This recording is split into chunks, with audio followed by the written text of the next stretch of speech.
don't worry about your work, you give it up. What do you want? You want a roof? I'll give you. You want food every day? I'll give you. All you have to do is just sit in one place and be blissful. I will feed you for the rest of your life. Can you do? No. You want to mess up something every day. People say they're only working for a living. I say, don't worry. I'll give you shelter, I'll give you food every day. No problem.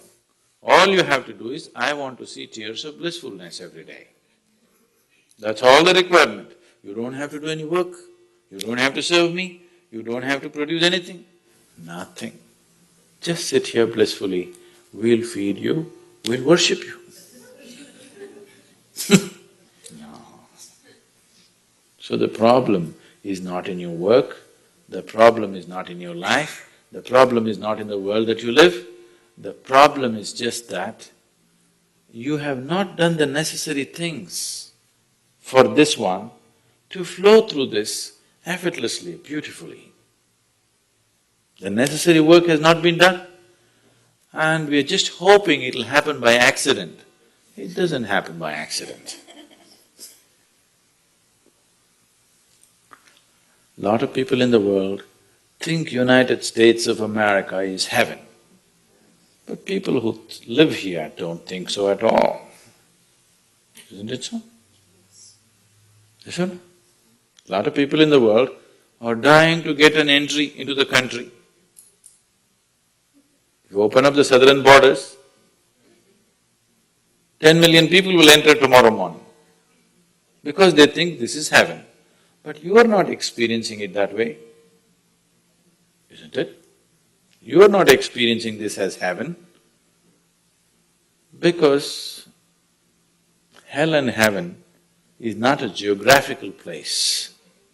Hell and heaven is what you make out of yourself, isn't it? Too much talk about heaven has been going on because there are too many people who made a hell out of themselves.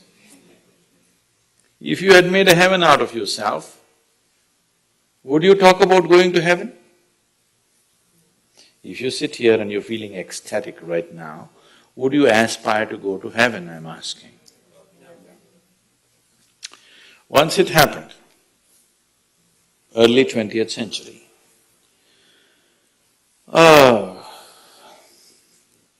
an Orthodox Greek church, a bishop from that church, Orthodox Greeks have their own separate church, they have their own pope who lives in Turkey, you know this?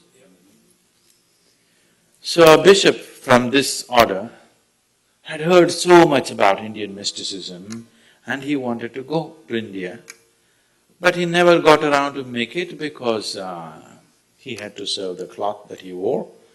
And after 60 years of age, when he is semi-retired, he got the opportunity and went to India. So he came to South India, near where we are, and he wanted to meet a mystic, a yogi. So somebody said, go up this mountain, near a cave, there is a yogi sitting, you can go. So our man went, plodded up the mountain, halfway up and went. In front of a cave, an old man with a gentle smile upon his face was just sitting with his eyes closed. So the bishop went and prostrated. He cannot do it, he is not made for that. But they had told him, if you go to India, you have to crawl. He prostrated like this and with all his four limbs he got up. The yogi looked at him with amusement. Obviously, he has never prostrated anywhere before.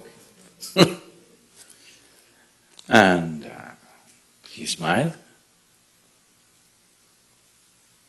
Then the bishop said, I am like this, I am a bishop. I have served in the church for so long, but I have a few questions, can you answer? The yogi smiled and said, yes, please, whatever the question. Then the bishop asked, what is life? At the age of 60. What is life? So the yogi closed his eyes, became very blissful and said, life is like the fragrance of a jasmine on the spring breeze. And tears of blissfulness flowed out of his eyes as he was saying this. Then the bishop said, no, no, no. Our Pope has told us life is like a thorn and we must renounce it. And even symbolically, Jesus himself wore a crown of thorns. So, how come you say this? Our Pope says otherwise. The yogi looked at him, smiled and said, well, that's his life.